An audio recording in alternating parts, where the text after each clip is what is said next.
শাকিব খানকেও খুব ভালো লাগছে দেখতে, মিমিদিকে খুব সুন্দর লাগছে দেখতে। বন্ধুরা, শাকিব খানের তুফানি ঝড় যেভাবে বইছে তাতে করে মনে হচ্ছে না এ ঝড় তাড়াতাড়ি থামবে। তার সাথে সাথে আরেকটা খবরও উঠে আসছে শাকিব খানের প্রিয়তমা ছবির নায়িকা ইদিকাকে কেন্দ্র করে। চোখের সামনে শাকিব খানের তুফান ছবিকে বাজিমাত করতে দেখে ইদিকার হয়তো একটু আফসোসই হচ্ছে।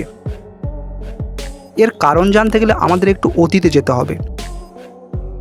বর্তমানে শাকিব খানের যে তুফান ছবিটা বক্স অফিসে দাপিয়ে বেড়াচ্ছে, সেই ছবির অফার নিয়েই পরিচালক রায়হান রাফি ইদিকার কাছে গিয়েছিলেন,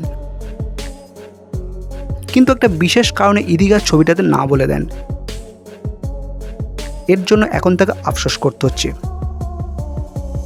তাকে কারণ জিজ্ঞেস করলে অবশেষে ইদিকা মুখ খোলেন এবং বলেন যে তিনি দেবের খাদান ছবির শুটিংয়ে ব্যস্ত থাকার জন্য তুফান ছবির অফারটা নিতে পারেননি। সবকিছু ঠিকঠাক থাকলে, বাট আদারওয়াইজ তো একটু খাদান নিয়েই ব্যস্ত। তো বন্ধুরা, তুফান ছবিতে মিমির বদলে ইদিকা থাকলে কেমন হতো কমেন্টে অবশ্যই জানাবেন। ভালো থাকবেন, সুস্থ থাকবেন।